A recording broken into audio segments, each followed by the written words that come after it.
Good evening to all of you. సభకు నమస్కారం.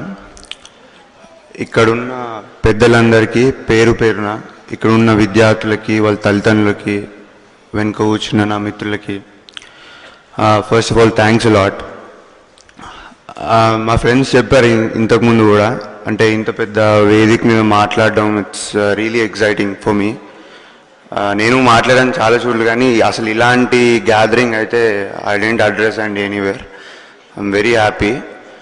Helping hands ఆర్గనైజేషన్కి, ఇక్కడున్న గెస్ట్స్ అందరికీ, శామ్యూల్ సార్కి అందరికీ బిగ్ థ్యాంక్స్. నిజం చెప్పాలంటే ఇదంతా ఒక కళలా ఉందండి.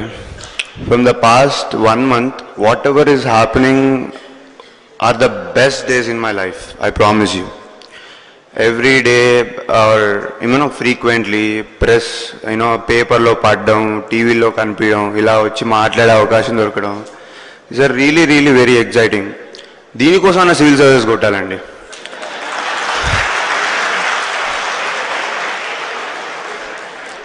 నాకు బహుశా ఇవి అంటే రోజు కళ్ళు వస్తుంటాయండి. ఇలా మాట్లాడిన రోజులు నాకు నిద్రలో I will get this memories. And ఇంకొకటి, ఈ టైంలో నాకు ఒకటి గుర్తొచ్చేది ఏంటి అంటే, జేడి లక్ష్మీనారాయణ సార్ మాటలు జాయింట్ డైరెక్టర్గా చేశారు కదా, మీ అందరికీ తెలిసి ఉంటుంది. ఆయన స్పీచ్లకు వెళ్ళేవాడిని బాగా. ఆయన ఎక్కడికి వెళ్తే అక్కడికి వెళ్ళి ఫాలో అయ్యి అని చెప్పేవాడిని, వినేవాడిని. ఆయన ఏం చెప్పేవారంటే, లైఫ్లో మీరు ఏదైనా సాధించారు అంటే అది 3 విషయాలు మీకు జరిగినప్పుడు అని చెప్పేవాళ్ళు. ఒకటి, మీ తల్లిదండ్రుల దగ్గరకు వచ్చి వాళ్ళ ఫ్రెండ్స్, వాళ్ళ బంధువులు అందరూ వచ్చి భలే కొడుకుని కన్నారు సార్, భలే కూతురుని కన్నారు సార్, ఇదొకటి. 2, మీరు చదివిన స్కూల్లో కానీ కాలేజ్లో కానీ మిమ్మల్ని చీఫ్ గెస్ట్గా పిలవడం 2. And third thing is, autograph తీసుకునే స్టేజ్ దగ్గర నుంచి ఆటోగ్రాఫ్ ఇచ్చే స్టేజ్కి ఎదగడం.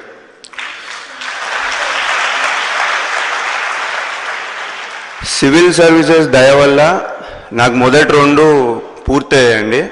3వది ఇంకా ఆటోగ్రాఫ్లు. మీలో ఎవరన్నా అడిగితే ఇవ్వకుండా ఉండను, ఖచ్చితంగా ఇస్తాను. కానీ నాకు తెలిసి దానికి ఇంకొంచెం టైం ఉందండి, ఎందుకంటే నేను లైఫ్లో ఇంకా చేయాల్సింది చాలా ఉంది. I just consider this as a beginning of the second innings of my life. నేను నిజంగా గొప్పవాడిని ఎప్పుడైతానంటే, నా మీద ఏ బాధ్యతలు అయితే, ఏ రెస్పాన్సిబిలిటీస్ ఎక్స్పెక్ట్ చేసి గవర్నమెంట్ నాకు ఉద్యోగం ఇచ్చిందో అది నెరవేర్చిన రోజు, ప్రజలకి ఉపయోగపడిన రోజు.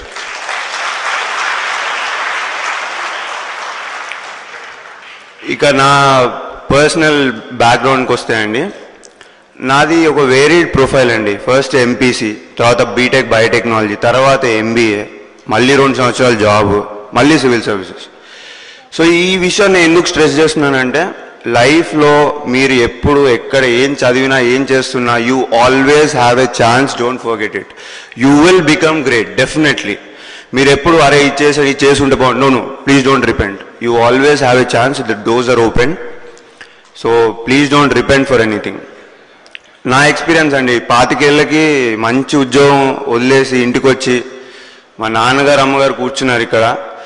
మా నాన్నగారి దగ్గరికి వెళ్ళి, నాన్న నేను జాబ్ వదిలేస్తున్నా, 2 ఏళ్ళు నన్ను భరించగలవా, పోషించగలవా అని అడిగానండి. వెంటనే ఇంకో ఆలోచన లేకుండా గో హెడ్ అన్నారండి. And just because of that I'm standing in front of you here.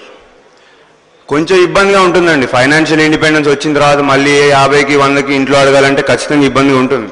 కానీ దాని తర్వాత వచ్చే సక్సెస్ అవన్నీ మర్చిపోయేలా చేస్తుందండి. ప్రిపరేషన్లో పడ్డ కష్టాలు ఏవైనా అండి, any type of hard work, hardships, you will forget everything. And లాస్ట్లో ఒక మాట చెప్తానండి, ఒక చిన్న మోటివేషన్ స్టోరీ, ఒక ½ మినిట్లో కంప్లీట్ చేస్తాను. ఒక సెయింట్ ఉంటాడు, అతనికి ఫ్యూ డిసైపుల్స్ ఉంటారు, ఆస్ట్రోనమీ నేర్పుతుంటాడు వాళ్ళందరికీ. సో ఆయన అంటారు, లైఫ్లో ఏదన్నా సాధించాలి అంటే ఒక బర్నింగ్ డిజైర్ ఉండాలి అని చెప్తారు.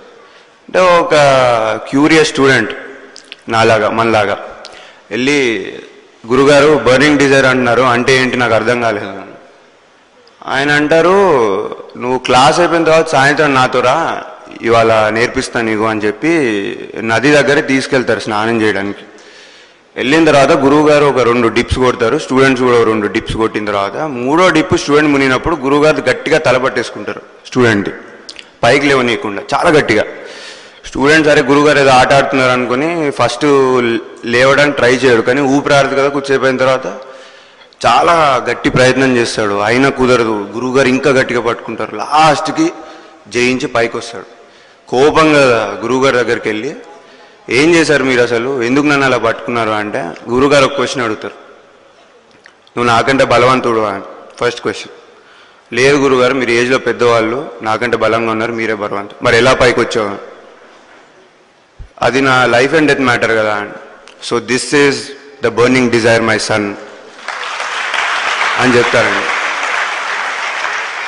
మీలో కనుక ఈ డిజైర్, నాకైతే ఈ ప్రోవర్ చాలా ఇన్ఫ్లుయెన్స్ చేసిందండి. అంటే దీనివల్లే నేను సివిల్స్ రాశానని చెప్పను, బట్ స్టిల్ అంటే అంతలా ఉంటుందా అని అనిపించింది నాకు. మీలో కనుక ఇలాంటి డిజైర్ పుడితే nobody can stop you, you're all going to achieve great success in your life. You people rock, keep rocking. జై హింద్.